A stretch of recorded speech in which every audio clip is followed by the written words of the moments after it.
Hello everyone, in this video I'm going to show you the password type of input. We're gonna go through a whole lot of the different attributes that you can use with the password type of input. So you firstly of course create an input,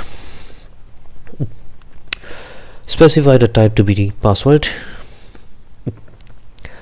and if I refresh, you can see it gives me this nice looking rectangle where you enter your text or data or numbers or something, and this is basically where you enter your password. If I just enter some text, the difference would be that text, what that does, if I put a type of text, okay, and I enter some text, it's going to show me the text. However, if I did password, then if I enter the text, it's going to show me a whole lot of dots like a password should be. Then what we can do is, you can see it's giving me that manage passwords as well. Anyway, here, like, look there, manage passwords.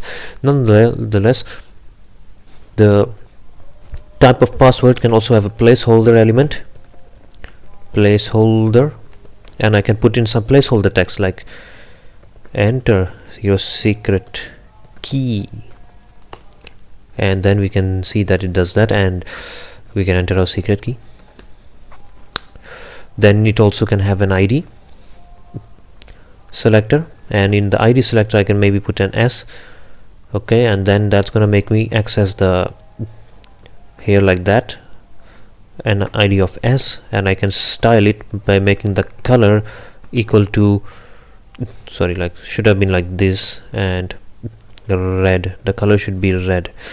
Now if I hit refresh, you can see that the color is red, so whatever I enter inside of here is going to be red color. So that's what the ID does, it allows you to select. You can also use a class, okay, so class, if I use a class, then I would have to do this, I would have to erase the hash, I would have to put a dot there, and then there we are.